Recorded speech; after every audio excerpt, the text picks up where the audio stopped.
নমস্কাৰ আপোনালোক সকলোকে মোৰ ইউটিউব চেনেল ডিপি ইনফোগেডৰ এই গুৰুত্বপূৰ্ণ ভিডিঅ'টোলৈ স্বাগতম জনাইছোঁ। ছাৰসকল, এই ভিডিঅ'টোত বিত্ত বিভাগৰ পৰা ৰাজ্যিক কৰ্মচাৰীসকলৰ বাবে অহা এটা অত্যন্ত গুৰুত্বপূৰ্ণ ইনফৰমেশ্যন শ্বেয়াৰ কৰিব খুজিছোঁ। আশা কৰিছোঁ আপোনালোকে ভিডিঅ'টো শেষলৈকে চাই ইনফৰমেশ্যনখিনি ভালদৰে জানি ল'ব। লগতে ভিডিঅ'টো প্ৰতিগৰাকী ৰাজ্যিক কৰ্মচাৰীৰ লগত শ্বেয়াৰ কৰিব যাতে সকলোৱে এই বিষয়ে জ্ঞাত হ'ব পাৰে।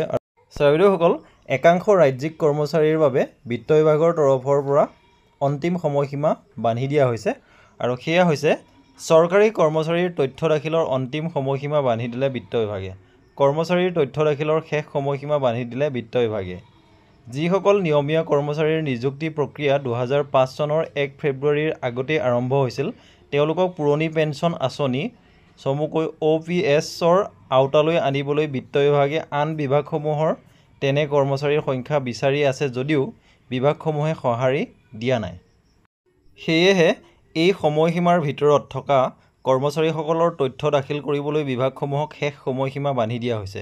অহা 21 জুলাইৰ ভিতৰত যদি সকলো বিভাগে উক্ত সময়সীমাৰ আগত নিযুক্তি প্ৰক্ৰিয়া চলা, বিজ্ঞাপন প্ৰকাশ হোৱা, পদৰ বিপৰীতে নিযুক্তি হোৱা নিয়মীয়া কৰ্মচাৰীৰ তালিকা তথা তথ্য বিভাগসমূহে দাখিল কৰিব লাগিব।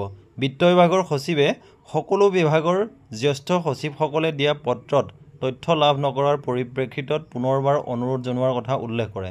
অহা 21 জুলাইৰ ভিতৰত প্ৰয়োজনীয় তথ্যসমূহ বিভাগসমূহে যদি নিদিয়ে তেন্তে সেই বিভাগত OPS-লৈ আনিব পৰা বা আনিবলগীয়া কৰ্মচাৰী নাই বুলি গণ্য কৰাৰ কথা পত্ৰখনত উল্লেখ কৰা হৈছে।